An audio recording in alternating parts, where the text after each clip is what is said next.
மாதா தொலைக்காட்சி அன்பர்களே, இறந்த நம்பிக்கையாளர்களின் ஆன்மாக்கள் இறைவனிலே நித்திய இளைப்பாற்றி அடைய நமது மாதா தொலைக்காட்சியோடு இணைந்து ஒரே குடும்பமாக மன்றாடுவோம்.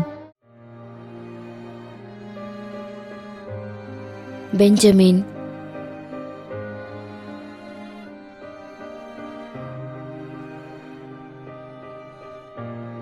ஏ. ரோசரி பெர்னாண்டோ 4ஆம் ஆண்டு நினைவஞ்சலி.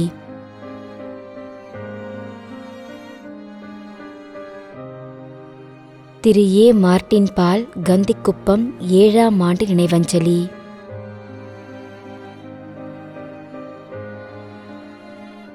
திருமதி ஏ. மேரி செல்வம் கந்திக்குப்பம் 7ஆம் ஆண்டு நினைவஞ்சலி.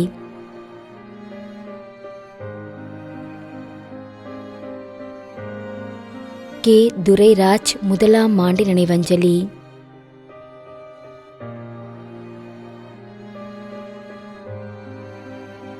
பி. பெரிய நாயக மேரி 5ஆம் ஆண்டு நினைவஞ்சலி.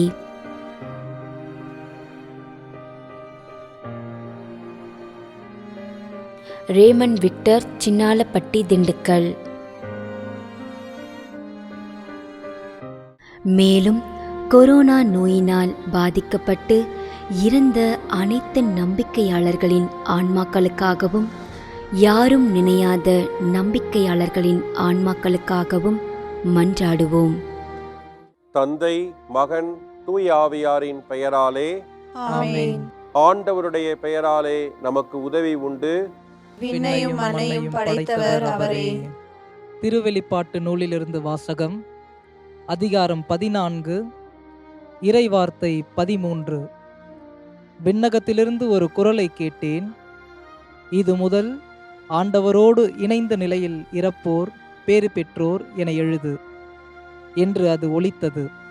அதற்கு தூய ஆவியார், ஆம், அவர்கள் தங்கள் உழைப்பிலிருந்து ஓய்வு பெறுவார்கள், ஏனெனில் அவர்களின் செயல்கள் அவர்களை பின்தொடரும் என்று கூறினார். ஆண்டவரின் அருள்வாக்கு. இறைவனுக்கு நன்றி. நம்மிடையே வாழ்ந்து இறந்து போன இறைவனின் அடியார்களுக்காகவும், மேலும் குறிப்பாக மாதா தொலைக்காட்சி வழியாக நீத்தார் நினைவில் இன்று நினைவு கூறும் இறைவனின் அடியார்கள் அனைவருக்காகவும் மன்றாடுவோம்.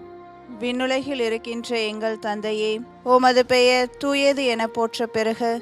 உமது ஆட்சி வருக. உமது திருவுளம் விண்ணுலகில் நிறைவேறுவது போல மண்ணுலகிலும் நிறைவேறுக. எங்கள் அன்றாட உணவை இன்று எங்களுக்கு தாரும். எங்களுக்கு எதிராக குற்றம் செய்வோரை நாங்கள் மன்னிப்பது போல எங்கள் குற்றங்களை மன்னியும். எங்களை சோதனைக்கு உட்படுத்தாதேயும், தீமையிலிருந்து எங்களை விடுவித்தருளும். ஆமென். மன்றாடுவோமாக. இறைவா, இரக்கம் காட்டுவதும் மன்னிப்பு அளிப்பதும் உமது இயல்பு.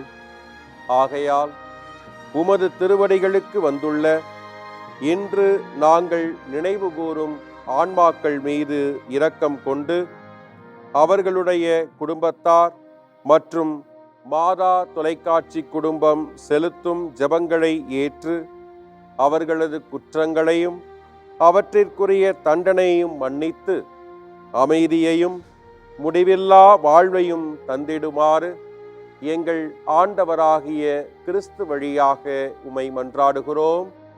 ஆமென்.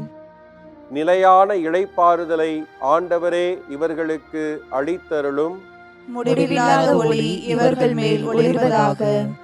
இறந்த நம்பிக்கையாளர்களின் ஆன்மாக்கள் இறைவனின் இரக்கத்தினால் அமைதியில் இளைப்பாறுவனவாக.